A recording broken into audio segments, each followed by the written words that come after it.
Nabalitaan nga ni Jacob na may trigo sa Ehipto, at sinabi ni Jacob sa kanyang mga anak, Bakit kayo na nagtitinginan? Narito, aking narinig na may trigo sa Ehipto. Bumaba kayo roon, at bumili kayo roon ng saganang atin upang tayo'y mabuhay at huwag mamatay. At ang 10 kapatid ni Jose ay bumaba, na bumili ng trigo sa Ehipto. Datapwat si Benjamin na kapatid ni Jose, ay hindi sinugol ni Jacob na kasama ng kanyang mga kapatid, sapagkat aniyay, Baka sakaling may mangyari sa kanyang anumang kapahamakan. at ang mga anak ni Israel ay nagsiparong bumili, nakasalamuhan ng nagsisiparoon, sapagkat nagkakagutom sa lupain ng Canaan. At si Jose ang tagapamahala sa lupain, siya ang nagbibili ng trigo sa lahat ng mga tao sa lupain, at nagsidating ang mga kapatid ni Jose at nangagpatira pa sa kanya, na ang kanilang mga mukha ay pasubasog.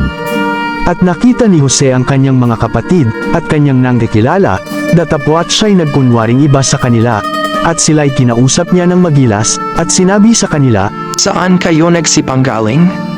at sinabi nila, Sa lupain ng Canaan upang bumili ng pagkain. at nakilala ni Jose ang kanyang mga kapatid, datapwat hindi nila siya nakilala.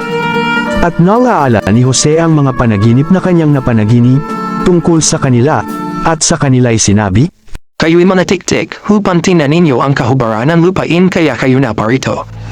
at kanilang sinabi sa kanya, Hindi Panginoon ko, kundi ang iyong mamalingkod ay nagsiparito upang bumili ng pagkain. Kaming lahat ay anak ng isa lamang lalaki, kami ay mga taong tapat, ang iyong mamalingkod ay hindi manatiktik. at kanyang sinabi sa kanila, Hindi, kundi upang tingnan ang kahubaran ng lupain kaya kayo naparito. at kanilang sinabi, Kaming iyong mga lingkod ay 12 magkakapatid na mga anak ng isa lamang lalaki sa lupain ng Canaan, at narito, ang bunso ay nasa aming ama ngayon at ang isa'y wala na. at sinabi sa kanila ni Jose, Iyan ang sinasalita ko sa inyo na aking sinasabi, kayo'y manatiktik. Dito ko kayo susubukin, alam-alam sa buhay ni Faraon ay hindi kayo alis dito, malibang pumarito ang inyong kapatid na bunso. Subuin ninyo ang isa sa inyo, na dalhin dito ang inyong kapatid, at kayo'y manggabibilanggo, upang masubok ang inyong mga salita, kung may katotohanan sa inyo, o kung hindi alam-alam sa buhay ni Faraon, ay tunay na manatiktik kayo. at kanyang inilagay silang lahat na magkakasama sa bilangguan na 3 araw. At sinabi ni Jose sa kanila sa 3 araw, Gawin ninyo ito at manabuhay kayo, sapagkat natatakot ako sa Diyos. Kung kayo'y mga taong tapat, ay matira ang isa sa inyong magkakapatid na bilanggo sa bahay na pinagbilangguan sa inyo, datapwat kayo'y yumaon, magdala kayo ng trigo dahil sa kagutom sa inyong mga bahay. At dalhin ninyo sa akin ang inyong kapatid na bunso, sa ganito'y matututuhanan ang inyong mga salita, at hindi kayo mamatay. at kanilang ginawang gayon.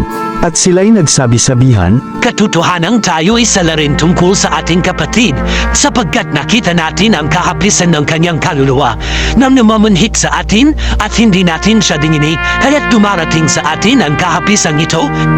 at si Ruben ay sumagot sa kanila, na nagsasabi, Di ba nagsalita ako sa inyo na aking sinasabi, huwag kayong magkasala laban sa bata at ayaw kayong makinig. Kaya naman, narito, ang kanyang dugo ay nagsasakdal. at hindi nila nalalaman na sila ay pinakikinggan ni Jose, sapagkat may tagapagpaliwanag sa kanila. At siya'y humiwalay sa kanila, at umiyak, at siya'y bumalik sa kanila, at sila'y kinausap at kinuha sa kanila si Simeon, at siya'y tinalian sa harap ng kanilang mga mata. Nang magkagayoy ipinagutos ni Jose na punuin ang kanilang mga bayong ng trigo, at ibalik ang salapi ng bawat isa sa kani-kanyang bayong, at sila'y bigyan ng mababaon sa daan, at ginawa sa kanilang gayon. At kanilang pinasaanan ng trigo ang kanilang mga asno, at sila'y yumaon mula roon. At pagkabukas ng isa ng kanyang bayong upang bigyan ng pagkain ang kanyang asno sa tuluyan, ay nakita niya ang kanyang salapi, at narito, nasa labi ng kanyang bayong. At sinabi niya sa kanyang mga kapatid, Ang salapi ko ay nasa uli, at narito, nasa akin bayong.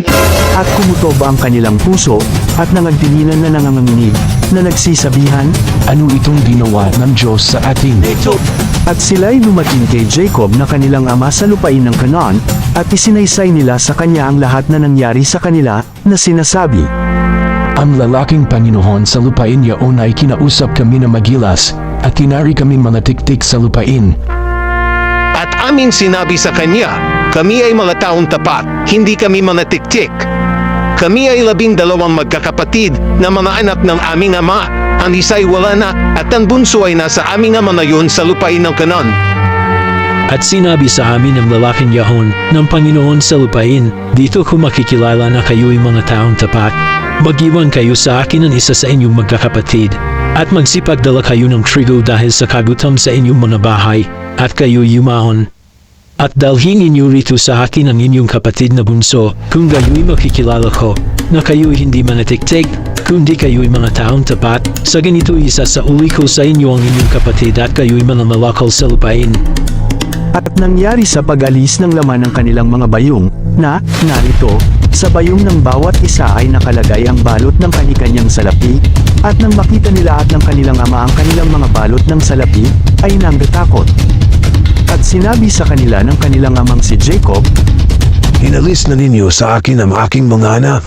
Si Jose ay wala, at si Simeon ay wala, at aalisin pa ninyo si Benjamin. Lahat ng bagay na ito ay laban sa akin.